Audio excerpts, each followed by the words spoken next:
Premier league 2026 సీజన్లో Mumbai Indians మరో విజయాన్ని అందుకుంది.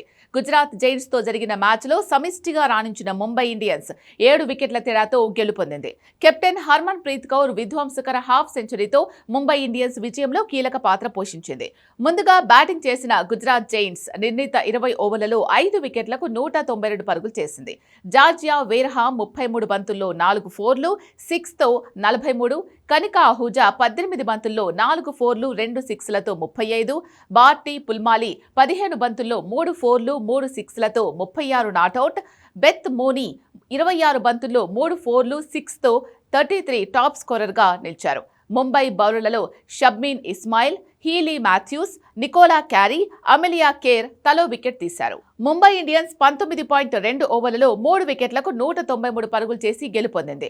కెప్టెన్ హర్మన్ ప్రీత్ కౌర్ 43 బంతుల్లో 7 ఫోర్లు 2 సిక్స్లతో 71 నాటౌట్ అజేయ హాఫ్ సెంచరీతో రాణించగా, అమన్జోత్ కౌర్ 26 బంతుల్లో 7 ఫోర్లతో 40, నికోలా క్యారీ 23 బంతుల్లో 6 ఫోర్లతో 38 నాటౌట్ విలువైన పరుగులు చేశారు. గుజరాత్ జైంట్స్ బౌలర్స్లో రేణుకా సింగ్, కాష్వి గౌతమ్, సోఫీ డివైన్ తలో వికెట్ తీశారు. ఈ సీజన్లో ముంబై ఇండియన్స్కు ఇది వరుసగా రెండో విజయం. ఆర్సీబీతో జరిగిన తొలి మ్యాచ్లో త్రుటిలో విజయాన్ని చేజార్చుకున్న ముంబై ఇండియన్స్ ఆ తర్వాత ఢిల్లీ క్యాపిటల్స్ను ఓడించి ఈ సీజన్లో బోణి కొట్టింది. తాజా మ్యాచ్లో గుజరాత్ జైంట్స్ను ఓడించి పాయింట్స్ టేబుల్లో 2వ స్థానంలో నిలిచింది. 2 మ్యాచ్లకు 2 గెలిచిన ఆర్సీబీ అగ్రస్థానంలో కొనసాగుతోంది.